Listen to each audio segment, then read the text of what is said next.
So we are going to start the formulas. Let's start with the chapter 1. So chapter 1 includes modulus function, then exponential function. What are these functions? First we'll take fx, which is fx, that is x positive or x negative. For x greater than 0, it takes x positive value. For x less than 0, it takes negative x. Exponential means any function in the terms of powers, e x or something like this. Logarithmic functions are like that are taking log value. Identity function, which are the value itself, means you can see fx is equals to x. This function is taking the same value. Next we are having 1 function. So in 1 function, if we are taking two functions that are equal, the values must be equal, and if we are taking two functions that are not equal, means the value is not same, that means the actual value must not be same. Then many one function, if one is equal but the another is not equal. See here we are talking about two both equal values, and here we are talking about two function and the value is not equal, but here function is equal and the value is not equal. So this is many one function. Then we talk about onto function. Most of the time how we will prove this, we just simply take fx is equals to y and we can convert the function of x in terms of y. This will gives us the range of function must be equals to codomain of f. If this is so, we will take it as onto function, otherwise it is into function. Next is number of functions. F is a function is defined as a to b. A is domain and b is the codomain. So let's say f is m.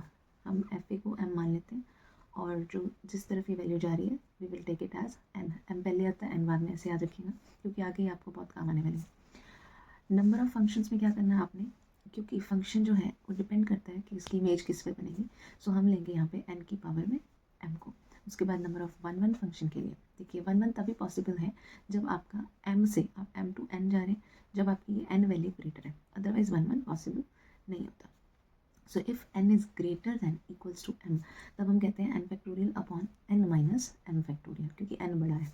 Then number of 1 function, अगर n less than है, यानी कि अभी अपनी बात कर रहे थे कि ये दो सर्कल है m और n, यहाँ पे अगर मैंने 1 2 3 वैल्यू ली और यहाँ पे a b वैल्यू ली, ठीक है, अब यहाँ पे 3 की तो इमेज होने नहीं वाली है, तो हमने इसको कह दिया कि such kind of function is not 1 so number ऐसे फंक्शंस के 0 रहेंगे।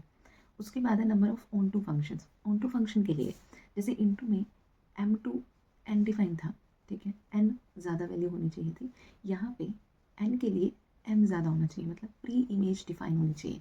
सो इसीलिए हमने यहाँ पे क्या लिखा, m greater than equals to n। ये जो कॉन्सेप्ट है आपके MCQ या शॉर्ट क्वेश्चंस में पूछ सकते हैं। अब ये जो फॉर्मूला है, इनकेस आपको ये फॉर्मूला याद नहीं होता, ठीक है, आपने क्या याद रखना, how to remember this formula, like n,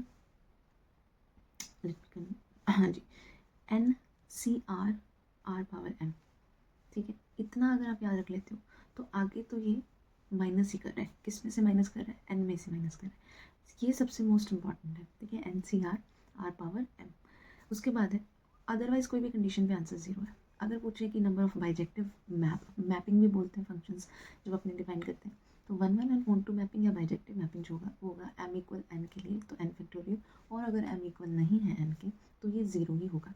यहाँ पे बाइजेक्टिव मैप की बात हो रही है। उसके बाद है if a is finite set, ठीक है, तो आप नंबर ऑफ रिलेशन के लिए क्या कहेंगे, number of relation will be 2 power n into n। अब ये चीज़ क्योंकि हम सिर्फ एक ही a की बात करें कि a से a में डिफाइन है फंक्शन, तो यहाँ पे 2 पावर m n भी सही है। अगर हम n से n में कह रहे हैं तो 2 पावर n इंटू n भी सही है। इसी तरह से अगर नंबर ऑफ रिफ्लेक्सिव फंक्शन की बात है तो रिफ्लेक्सिव के लिए आता है n स्क्वायर माइनस n, और सिमेट्री के लिए आता है n square plus n upon में 2, ठीक है। आप इसको इस फॉर्म में भी याद रख सकते हैं, n इंटू n तो n स्क्वायर प्लस n ही बन जाना है, ठीक है। तो जब रिफ्लेक्सिव है हम माइनस करें, सिमेट्रिक है, ठीक है, तो s इज पॉजिटिव, ऐसे याद रखना है आपको। अब यहाँ पे ट्रांजिटिव का मैंने एक फॉर्मूला दिया, लेकिन मैंने इसको स्टार्ट में रखा है क्योंकि ये वेल डिफाइंड आप नहीं कह सकते, इस पर बेस अभी तक तो कोई क्वेश्चन आया नहीं है। 3 power n square minus n upon 2। Let's move towards the number of onto function का अगर कोई क्वेश्चन आ जाए तो इसको कैसे करेंगे आप। तो ऑन टू फंक्शन का क्वेश्चन आया कि number of onto functions बताइए जब आपने यहाँ पे जो वैल्यू है वो n is equals to function में 6 वैल्यू है जो कि आपकी m है, यानी कि a टू b अपनी बात कर रहे हैं। अगर a टू b डिफाइन है तो a में जो वैल्यू है वो कितनी है, 6 है। और जो p में वैल्यू दे रखी है वो आपको 3 दे रखी है, ठीक है। तो ये तो डिफाइन हो गया कि यहाँ पे m इंटू n में ये वाली वैल्यू तो कम है, ठीक है। और हमें चाहिए भी ये होता है ऑन टू फंक्शन के लिए m बड़ा होना चाहिए, और जब हम 1 फंक्शन फाइंड करते हैं तो n बड़ा होना चाहिए, ठीक। अब क्वेश्चन करेंगे कैसे, तो जैसे अभी अपने फॉर्मूले की बात की थी कि मैंने कहा कि NCR r की पावर m याद रख लो। ऐसा इसलिए क्योंकि इससे पहले वाले के लिए तो आप साइन ही लगाओगे, ठीक है। अब जैसे n और m की वैल्यू आपके पास आ गई 6 से लेके 3 तक, ठीक है। तो m आपके पास है, n आपके पास है। आपने क्या किया, जब एम एन पता लग गया, आर क्या होता है, अब जहाँ से शुरू करते हो value, are we usually start are with 1, तो आप जो भी वैल्यू एन की आई है, यहाँ पे 3n की वैल्यू आई तो उसको आप 1 माइनस कर दो, तो पहली वैल्यू क्या आई, पॉजिटिव आ गई। देखिए यहाँ पे -1 n माइनस आर, यहाँ तक फॉर्मूला -1 की वैल्यू 2, फिर NCR मतलब n जो आपका 3 था 3 C1, उसके बाद r जो हमने 1 लिया की पावर 6, फिर वो वैल्यू जो आपने स्क्वायर लिया था वो सिंगल टाइम आएगी और वो वैल्यू 0 हो जाएगी। डन। अभी आपको सिर्फ ये देखना है कि आप अगर क्वेश्चन आ जाता है तो आप इसको किस फॉर्म में करके आएंगे। हालांकि ये NCERT नहीं है, लेकिन आपका जो बेसिक है पेपर का वो JEE लेवल का ही आ रहा है, तो ये चीज़ें आपको आनी चाहिए। Let's talk about some type of function. तो आइडेंटिटी फंक्शन का ग्राफ क्या होता है, सिंपल। कांस्टेंट फंक्शन का ग्राफ होता है किसी भी एक वैल्यू पे। मॉडुलस फंक्शन का ग्राफ v बनता है। ग्रेटेस्ट इंटीजर फंक्शन का ग्राफ टूटता रहता है, इट इज़ नॉट कॉन्टिन्यूस, और इसके लिए मैंने यहाँ पे वैल्यू भी रख रखी है। रेसिप्रोकल फंक्शन जो होता है दैट इज़ 1/x, ठीक है। ये अपनी कभी भी वैल्यू 0 पे नहीं लेते। सिग्नम फंक्शन क्या होता है, इसकी या वैल्यू 0 होती है, या -1 या +1, और इसका ग्राफ बनता है z करके, सिग्नम। डन। उसके बाद है एक्सपोनेंट फंक्शन। एक्सपोनेंट की जो ग्राफ है वो चेंज मिलते हैं आपको, लेकिन एक ग्राफ या तो अपवर्ड मोशन में या downward. Next is logarithmic function, तो इसका ग्राफ आपके सामने, ये लॉग का ही दूसरी फॉर्म है। Square root function, these function ये आपके लिए सिर्फ ग्राफ मेंशन की, ठीक है, ताकि आपके पास हर एक वैल्यू नोन में हो। उसके बाद है चैप्टर 2। रिमेंबर, ये NCERT ने भी बात दी है कि sine inverse x must not be equals to 1/sin x। ये कोई ज़रूरी नहीं है कि ये ऐसा, ज़रूरी क्या, ये होता ही नहीं है, ठीक है। साइन होल इनवर्स होना अलग बात है, और sine inverse is inverse trigonometry function. अब यहाँ पे कुछ फैमिलीज हैं। साइन की जो बात है वो साइन, टैन और कोसेक मानते हैं। कोस की बात कोस, कोट और सेक मानते हैं। अब इसमें डोमेन रेंज, तो इनवर्स फंक्शन की रेंज आपने कैसे याद रखनी है, जो साइन इनवर्स है क्लोज ब्रैकेट -1,1 और क्लोज ब्रैकेट में ही -π/2 से π/2, ठीक है। तो ये जो वैल्यू है ये आपने नेगेटिव पाई से शुरू है और पॉजिटिव पाई तक, π/2 तक जा रही है ये वैल्यू। उसके बाद है टैन इनवर्स, तो टैन इनवर्स की रेंज होती है वो कंप्लीट आर वैल्यू है, आप कोई भी वैल्यू पुट करते हैं, और ये भी इसके साथ ही है, दैट इज़ -π/2 से π/2 ओपन ब्रैकेट। कोसेक जो है, मैंने बोला ये सारी साइन फैमिली है, इसमें ये -1,1 को माइनस कर देते हैं, यानी कि ये वैल्यू ओपन ब्रैकेट के साथ माइनस होगी, और इसमें क्या आएगा, जो आपने वैल्यू ली थी उसमें से 0 माइनस कर देंगे, ठीक है, क्योंकि साइन 0 पे 0 होता है और कोसेक का मतलब है 1/sin, तो साइन 0 वैल्यू नहीं लेंगे। उसके बाद हमारे पास कोस फैमिली, तो कोस फैमिली कहते हैं -1 से 1। देखो अब ये चीज़ रिपीट होएगी, तो आप डोमेन साइन फैमिली वाली ही कोस फैमिली की डोमेन है। डन। अब इसमें यहाँ पे चेंज क्या आता है, जो आपके ओपन ब्रैकेट थे या क्लोज ब्रैकेट और ओपन ब्रैकेट थे, सिमिलरली यहाँ पे, लेकिन कोस कहाँ से कहाँ लेता है, वैल्यू 0 से पाई लेता है, ठीक है।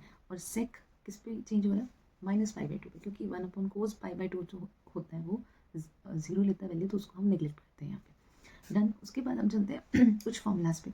Sign theta is equals to sine y n pi plus -1 की पावर n वाई।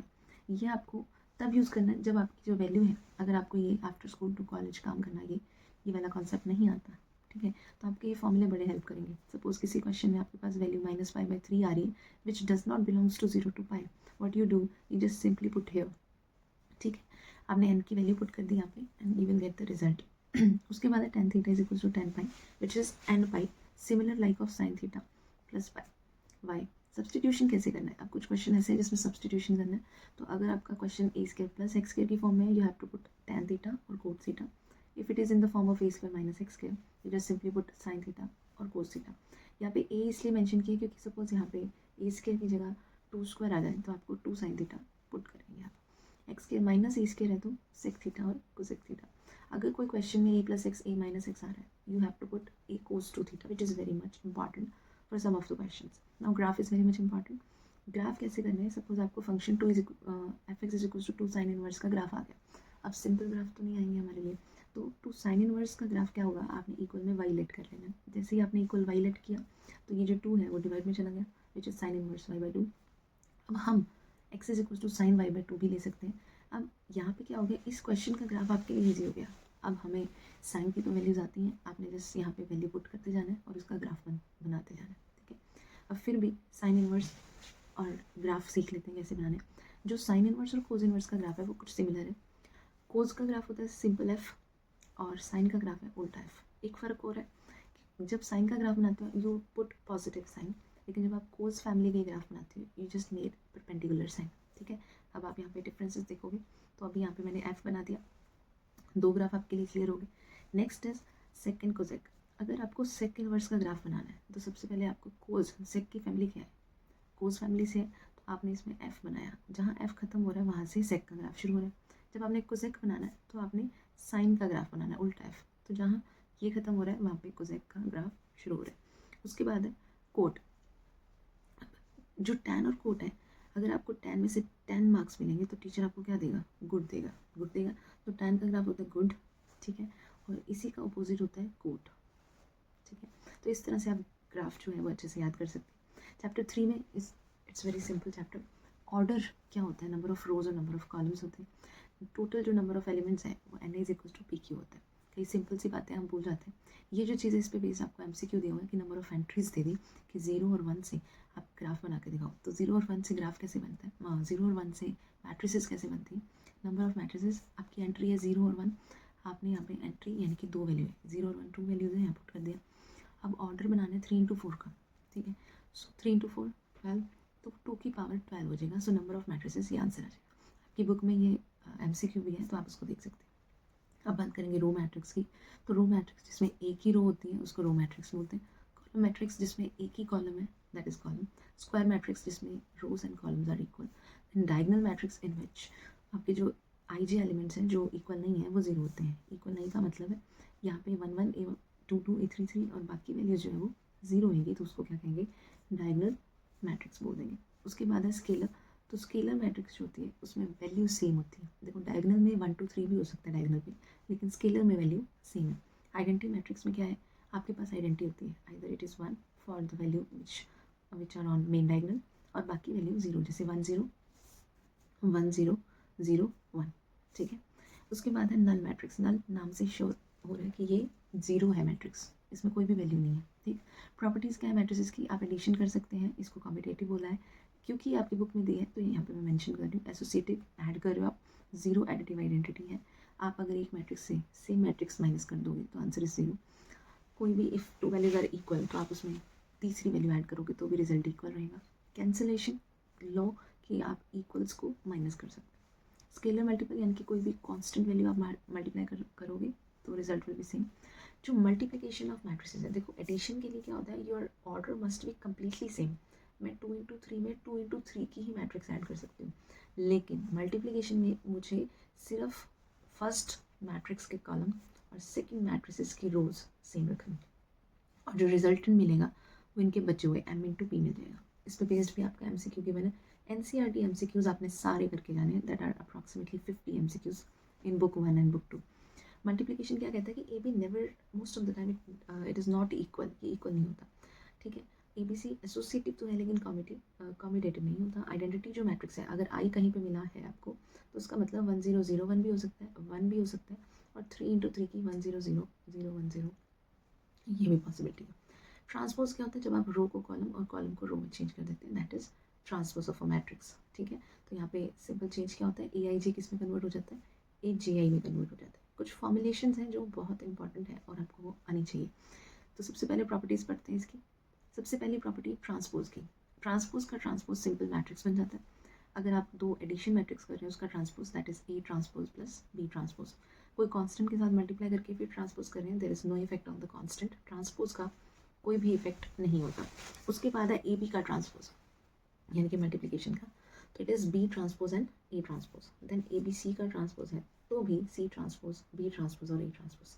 कुछ इन्वर्स भी, क्योंकि इसमें एक छोटा सा टॉपिक गिवन है तो उस पर क्वेश्चन भी है। ट्रांसपोज का इन्वर्स या इन्वर्स का ट्रांसपोज सेम होता है। इन्वर्स का इन्वर्स सिमिलरली A होगा। कोई भी अगर वैल्यू अपनी इन्वर्स से मल्टीप्लाई, जैसे अगर मैं 5 का इन्वर्स मल्टीप्लाई करूँ, so what I will get, and will get identity.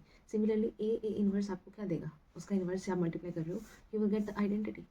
अब ए बी का जो इनवर्स है वो आपको क्या देता है, बी इनवर्स ए इनवर्स देता है.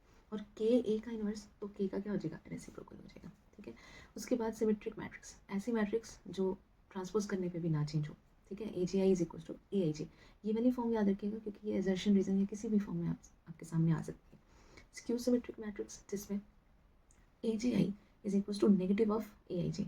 मतलब अगर अपर ट्राइंगल की जो वैल्यू है वो लोअर ट्राइंगल की क्या होगी, बिल्कुल अपोजिट साइन में होगी. अगर यहाँ पे 1 2 3 है तो यहाँ पे नेगेटिव में वैल्यू आएगी. ठीक है. एडिशन थ्योरम आपकी बुक में गिवन है. इसको बोलते हैं A plus A transpose is symmetric और A minus A transpose is skew symmetric. और इसका हाफ करके ऐड करना एडिशन थ्योरम है. ठीक है. इन्वर्टिबल मैट्रिक्स क्या होती है, देखो वैसे तो हम पढ़ के आए हैं कि आपकी जो मैट्रिक्स है वो कभी भी इक्वल नहीं होती ना, A B is not equal to B. लेकिन अगर it is equal the result should be I. तो ऐसी मैट्रिक्स क्या बोलेंगे हम इसको, इन्वर्टिबल मैट्रिक्स. मैथमेटिकल इंडक्शन, ये वैसे तो न्यू बुक्स में अप्रॉक्सीमेटली इसको डिलीट कर दिया, लेकिन एग्जाम्पल रखा है तो आपको पता होना चाहिए. What you need to do, put let and show. Put n is equal to 1 and say कि येस इट इज़ ट्रू.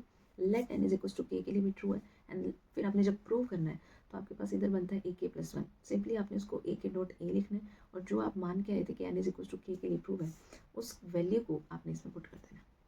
ठीक. यूनिकनेस ऑफ इनवर्स छोटी सी थ्योरम है लेकिन आनी चाहिए. क्या है ये, क्योंकि आपके सिलेबस में मेंशन है A B is equal to B is equal to आई.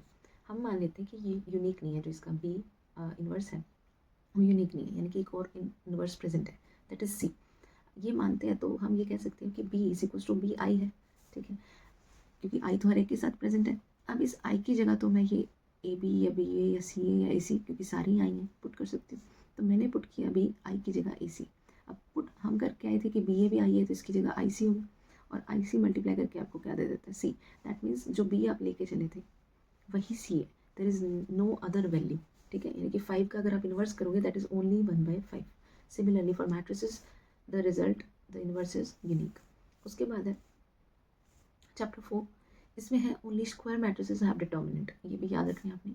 ए का डिटर्मिनेंट क्या हो गया यहाँ पे, 1 ऑर्डर 1 का डिटर्मिनेंट तो वो एलिमेंट होगा. 2 ऑर्डर 2 के लिए आप क्या करते हो, उसमें क्रॉस मल्टीप्लाई कर देते हो. ठीक है. और 3 ऑर्डर 3 के लिए भी आप क्या करते हो, उस एलिमेंट की रो और कॉलम स्किप करके वो जो वैल्यू है उसको लिखते हो. सपोज कोई भी वो एलिमेंट लिया, मैंने अगर फर्स्ट रो ले ली तो इसको मैंने इस तरह से शो कर दिया. बीच में मैंने नेगेटिव साइन इसलिए लिया क्योंकि इसका एडिशन जो है वो क्या है, ऑड है. इसमें 1 1 2 बनता है, इवन है. इसमें 1 3 4 बनता है, इवन है. आप इसको इस तरह से भी याद रख सकते हैं कि जो डायमंड एलिमेंट है आपके, ठीक है, उन डायमंड एलिमेंट में जब भी ये वाली आप अगर फर्स्ट रो ले रहे हो तो डायमंड एलिमेंट सेकंड वाला आया, सेकंड रो ले रहे हो आप तो यहाँ पे 2 वैल्यूज आ गई. तो इन सब के आगे नेगेटिव लगता है. एरिया ऑफ ट्राइंगल क्या होता है, हाफ. आप वो वैल्यू रखते हो x1 y1 x2 y3 और यहाँ पे क्या आता है 1 1 1. इफ एरिया इज 0, अगर हम कहें कि एरिया 0 है तो दैट मीन्स आपके जो पॉइंट्स है वो कोलिनियर है. माइनर कैसे फाइंड करते हैं, सो माइनर के लिए आपको सब मैट्रिक्स हमने जैसे यहाँ पे बनाई थी ये सब मैट्रिक्स होती है, इसी को माइनर बोल देते हैं. There is no new thing. Cofactor के लिए बस उसका साइन साथ में आ जाता है. जैसे अब ये साइन और ये वैल्यू इसका को फैक्टर बन गया. ठीक है. सिंगुलर मैट्रिक्स क्या होगी, अगर रिजल्ट डिटर्मिनेंट का 0 है इट इज़ सिंगुलर, और अगर रिजल्ट 0 नहीं है it is non singular. Non singular के ही जो रिजल्ट्स है वो एग्जिस्ट करते हैं. एडजॉइंट क्या होता है, एडजॉइंट होता है जिसमें हम इज मेथड लगाते हैं. इज मतलब आप इंटरचेंज करते हो अगर 2 × 2 गिवन है तो, या साइन चेंज करते हो इस डायगोनल का, तो इससे सिंपली आपको एडजॉइंट मिल गया. अदरवाइज एडजॉइंट की प्रोसेस क्या है, को फैक्टर निकालेंगे आप. को फैक्टर कुछ नहीं है, आप जैसे माइनर निकालते हैं, यानी कि कोई भी सब मैट्रिसेस उस सब का रिजल्ट लिख दीजिए, उसके बाद उसका साइन लगा दीजिए, वो को फैक्टर है. ठीक है. और उसका ट्रांसपोज दैट इज एडजॉइंट. अब इसके ये जो फॉर्मूले हैं ये आपको अच्छे से याद रखने हैं, कई क्वेश्चन आपके ईजी हो जाएंगे. ए एडजॉइंट ए या adjoint A is simply A का डिटर्मिनेंट, यानी कि आपको एडजॉइंट फाइंड करना पड़ेगा. Adjoint A B is adjoint B and A. Adjoint A, adjoint A का transpose is similar to adjoint A का whole transpose. Adjoint and adjoint A is A की power n-2 a. Adjoint A is mod of A n-1. अगर आपको कोई equation prove करनी है या equation find करनी है, what you do, you just take x y point उसी ट्राइंगल वाले फॉर्मूले में. इन्वर्स अगर आ जाए तो इन्वर्स का फॉर्मूला क्या है, एडजॉइंट के अपॉन में डिटर्मिनेंट आ जाता है. एडजॉइंट ए इज सिमिलर, ये बस इसको मैं इधर ले गई तो ये फॉर्मूला बन गया. इन्वर्स का डिटर्मिनेंट या डिटर्मिनेंट का इन्वर्स सेम होता है. ए बी का इन्वर्स जो है वो क्या होता है, बी इन्वर्स ए इन्वर्स होता है. लेकिन ए प्लस बी का ऐसा कोई इन्वर्स नहीं होता. ठीक है. ऐसा आपको ऑप्शन मिल सकता है, इसलिए मैंने ये मेंशन किया. उसके बाद ए बी का होल इन्वर्स अभी बात कर लिया हमने. ट्रांसपोज का इन्वर्स इज इन्वर्स का ट्रांसपोज, और 1/a अगर यहाँ पे डिटर्मिनेंट है ना. और उसका इन्वर्स करने को बोल रहे हैं, तो that is simple A inverse. अब यहाँ पे ए एडजॉइंट का भी फॉर्मुलेशन है आई है। अगर आपने एडजॉइंट ए का जो हम पहले पढ़ के आए, आपने डिटर्मिनेंट दोबारा कर दिया तो पावर क्या आ गई एन। जब भी आप डिटर्मिनेंट दोबारा कर रहे हैं तो पावर में इंक्रीज हो रहा है n-1 का स्क्वायर। अब यहाँ पे कोई डिटर्मिनेंट नहीं है तो यहाँ पे कोई पावर नहीं, सिंपल डिटर्मिनेंट एडजॉइंट के ए, तो के जो है वो जब भी बाहर आएगा। अब यहाँ पे एडजॉइंट है, इट इज़ नॉट डिटर्मिनेंट या ट्रांसपोज नहीं आएगी, ठीक है, इसीलिए के -n-1 रखें। अगर ये यहाँ पे एडजॉइंट ए का ट्रांसपोज है, ये एडजॉइंट ए का transpose which is same, adjoint nothing change. Let's move towards the next question, that is matrix method, which is very important. Matrix method में क्या है, A X is equal to B. आपको कोई भी equation दी होती है, ए क्या होती है, एक ऐसी मैट्रिक्स, सपोज आपको 2x + 3y + 4z दे रखा है, ठीक है, ऐसे करके आपको दो इक्वेशन दे दी। तो ये जो वैल्यूज़ हैं ये आप लिखोगे ए मैट्रिक्स में, एक्स वाई जेड जो है लिखोगे एक्स में, और इक्वल में 5 6 7 जो भी लिखा हुआ है, ये मैट्रिक्स बन जाती है आपकी बी। मेनली आपको सिर्फ 3 मैट्रिसेस फाइंड करनी होती है, ए एक्स एंड डी। अगर आपका जो डिटर्मिनेंट है वो 0 आ गया तो आपको चेक करना है कि कहीं एडजॉइंट ए और बी भी तो 0 नहीं है। अगर दोनों ही 0 0 हो गए तो इसको बोलेंगे आप कि कंसिस्टेंट है, और अगर एक भी 0 नहीं है तो वो इनकन्सिस्टेंट, ठीक है। और अगर ये है ही नॉन सिंगुलर तो हम इसका कहेंगे कि रिजल्ट एग्जिस्ट करता है और कंसिस्टेंट है, ठीक। एरिया ऑफ पैरेललोग्राम कैसे फाइंड करते हैं, दो एडजेसेंट साइड का मल्टीप्लिकेशन होता है, A B A C, cross product, ठीक है। और एरिया ऑफ ट्राइंगल कैसे फाइंड करते हैं, हाफ ऑफ उसका ही ए बी ए सी का। कोई भी अगर आपको डिटर्मिनेंट फाइंड करना है, हाउ यू फाइंड, अगर को फैक्टर पता है तो उसी लाइन से मल्टीप्लाई कर देते हैं हम, ठीक है। अब करते हैं chapter 5 which is very much important. Chapter 5 में आपको पता होना चाहिए कि कोई भी टू रियल फंक्शंस हैं उनका एडिशन, अगर दो कॉन्टिन्यूस फंक्शंस हैं तो एडिशन सब्ट्रैक्शन मल्टीप्लिकेशन और डिवीजन भी क्या होगा, कॉन्टिन्यूस होगा। इन्वर्स ऑफ फंक्शंस क्या है, 1/f। उसके बाद टू चेक द लिमिट हम क्या करते हैं, लेफ्ट हैंड लिमिट को इक्वल कर देते हैं राइट हैंड लिमिट के, और फंक्शन में वो डायरेक्ट वैल्यू रख के, ठीक है। जिसमें लेफ्ट हैंड लिमिट में a - h, ए क्या होता है जिस पे आपको चेक करना होता है, अगर कोई वैल्यू नहीं दी तो a लेंगे, और अगर कोई वैल्यू दी है तो उसको यहाँ पे पुट कर देंगे। डिफरेंशिएबिलिटी के लिए ये वाली चीज़ फॉर्मूले में चेंज हो जाती है। आप लिमिट f(a - h - f(a)/h और राइट हैंड डेरिवेटिव को इक्वल प्रूव कर सकते हैं, या जो आपके पास क्वेश्चन आया उसका आप डिफरेंशिएशन भी कर सकते हैं, ठीक है। वही डिफरेंशिएबिलिटी होती है। कुछ फॉर्मूले हैं उसको आपने ध्यान रखना है, जैसे xn अपॉन, यहाँ पे फॉर्मूला है xn en/x - a, तो ये n an-1 बनता है। sin x/x जो है वो 1 है वैल्यू, इसी तरह से tan x/x भी 1 होती है वैल्यू। 1 - cos x/x 0 है, और ex - 1/x क्या होता है, 1 होता है। डेरिवेटिव जब भी आपने फाइंड करनी है, कुछ कंपोजिट फंक्शन कैसे भी दे रखे हैं तो आप फंक्शन को स्प्लिट कर सकते हो, ठीक है, and you will get the result. Limit x tends to 0 ax - 1/x की जो आंसर है वो है log a। इम्प्लिसिट फंक्शन क्या होता है, two variables are expressed in the same relation, उसको इम्प्लिसिट कहते हैं, जैसे cos x cos y इस तरह से शो कर रखा है आपको। अब यहाँ पे कुछ log की प्रॉपर्टी है, log सिंपल को अगर आपने स्प्लिट करना है तो log b upon log e या 1/log b ये लिखा हुआ है। log mn आपने पढ़ा है, log m + n, वैसे ही log b + q, किसी का स्क्वायर है तो log p log p 2 log p, या फिर स्क्वायर आगे आ जाता है। log किसी की पावर है तो वो आगे ही, और डिवीजन है तो माइनस हो जाएगा। ऐसे करके दोबारा से आपको यहाँ पे फंक्शन बताया, आइडेंटिटी, मॉड्यूलस, एक्सपोनेंट और ट्रिग्नोमेट्री फंक्शन और पॉलिनोमियल, ये सारे क्या होते हैं यहाँ पे इन्होंने शो कर रखे। एक्स की पावर डिफरेंशिएशन x की पावर n का n x n - 1, differentiation constant का 0, साइन का डिफरेंशिएशन cos x का differentiation minus sine x, tan x का sec स्क्वायर x, और cosec x का माइनस cosec x cot x, sec x का sec x tan x, cot x का माइनस cosec square x। तो यहाँ पे ये जो जितने भी c से फंक्शंस आप डिफरेंशिएशन कर रहे हो वो नेगेटिव में रिजल्ट है। ई एक्स का डिफरेंशिएशन ई एक्स होता है, ई एक्स का ई एक्स लोगे, लॉग एक्स का 1/x, ये लॉग ई एक्स की फॉर्म में लिखा आ सकता है तो भी 1/x है। यू डॉट वी हमें पता है, यू अपॉन वी हमें पता है। साइन इनवर्स एक्स के जो, अब ये याद रखना है आपको, इनवर्स के जो फॉर्मूले हैं 1/√1 - x के रहे तो इसमें नेगेटिव आ जाता है, tan 1/1 + x के रहे तो कोट में नेगेटिव आ जाता है। इसी तरह से अगर सेक में बात करें तो 1/x √x के -1 है, वो जो x है उसके आगे मॉड लगा देते हैं, that means it is always positive. अब जैसे ये वाली फॉर्म हम पहले चैप्टर 2 में बात कर रहे हैं, तो इन तीनों फॉर्म के लिए क्या पुट करना होता है, अगर ए स्केयर -x स्केयर है तो साइन थीटा, प्लस है तो ए tan थीटा, और अगर एक्स स्केयर पॉजिटिव है और फिर नेगेटिव है ए स्क्वायर तो सेक थीटा। जब भी इस फॉर्म में कोई आपको वैल्यू मिलती है तो ए कोस थीटा, और अगर कोई स्क्वायर फॉर्म में आंसर मिल रहा है तो ए स्केयर कोस थीटा पुट करते हैं। 2 थीटा 3 थीटा ये आपको फॉर्मूले याद रखने पड़ेंगे, ठीक है, sine 2 theta cos 2 theta sine 3 theta, ये सारे फॉर्मूले आने चाहिए। फंक्शन की पावर जब भी फंक्शन मिलेगी तो आपको लॉग दोनों साइड लेना है, ठीक है, कैसा भी फंक्शन मिले you have to take log. और अगर दो फंक्शन ऐसे करके एडिशन मिल रहा है बीच में फिर फंक्शन की फंक्शन है तो इसको अलग अलग मानना है, take u and v then log लेना है, इस पर दोनों साइड लॉग नहीं ले सकते जब तक बीच में प्लस है। डबल डिफ्रेंशिएशन का मतलब आप उसको पावर करते रहते हैं। ये क्वेश्चन बड़ा रिपीट होता है, इसमें आपको फंक्शन की पावर फंक्शन को जस्ट वाई मानना होता है, ठीक है। जैसे आपको लॉग या 3 की पावर एक्स एक्स एक्स ऐसे दे देते हैं तो सिंपल उसमें वाई मानना है आपको। चैप्टर 6 जो है change rate, increase decrease, maximise या मिनिमाइज, ये जहाँ आपको वर्ड मिले दैट मीन्स आपको डिफ्रेंशिएशन करना है। मार्जिनल कॉस्ट मिल रहा है दैट मीन्स सिंपल आपको कॉस्ट का डिफ्रेंशिएशन करना है, ठीक है। मार्जिनल रेवेन्यू है तो डिफ्रेंशिएशन अगेन। टोटल कॉस्ट जो होता है वो हमेशा fixed cost plus variable cost होता है।